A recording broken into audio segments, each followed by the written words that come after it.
నమస్కారం అండి. నేను డాక్టర్ నరేంద్ర, మీ సర్జికల్ గ్యాస్ట్రోఎంట్రాలజిస్ట్ని. ఇవాళ గాల్ బ్లాడర్ స్టోన్ సమస్యల గురించి మాట్లాడుకుందాం.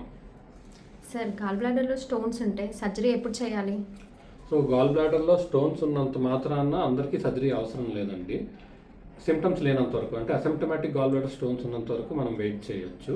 ఒక్కసారి సిమ్టమ్స్ డెవలప్ అయితే, సిమ్టమ్స్ అనగా మెయిన్గా కుడి భాగంలో నొప్పి.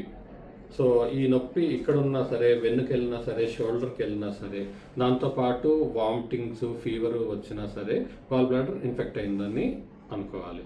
సో దాంతోపాటు గాల్ బ్లాడర్ కాంప్లికేషన్స్, అంటే గాల్ బ్లాడర్లో స్టోన్స్ కిందకి జారడం వల్ల ఈ డక్ట్ బ్లాక్ అయ్యి జాండిస్, పచ్చకామలు రావడం, లేదా ప్యాంక్రియాస్ వాచి ప్యాంక్రటైటిస్ రావడం, ఇలాంటి కాంప్లికేషన్లు ఏమన్నా ఖచ్చితంగా సర్జరీ అడ్వైస్ చేస్తాం. గాల్ బ్లాడర్ మొత్తం తీసేయాలా సార్, లేదా స్టోన్ ఒకటి తీస్తే సరిపోతుందా? మామూలుగా మనం గాల్ బ్లాడర్ మొత్తం తీసేస్తామండి.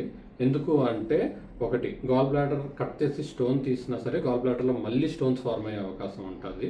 రెండవది, గాల్ బ్లాడర్ వాల్ చాలా పేపర్ థిన్గా ఉంటుంది. సో దాన్ని కట్ చేసి కుట్టినా సరే దాని నుండి పసరు లీక్ అయ్యి సెప్టిక్ అయ్యే అవకాశం ఉంటుంది. మూడవది, గాల్ బ్లాడర్ వైటల్ ఆర్గన్ కాదు. సో గాల్ బ్లాడర్ తీయడం వల్ల మేజర్ కాంప్లికేషన్స్ ఉండవు. సో వీటి వలన గాల్ బ్లాడర్ మొత్తం తీసేస్తామండి.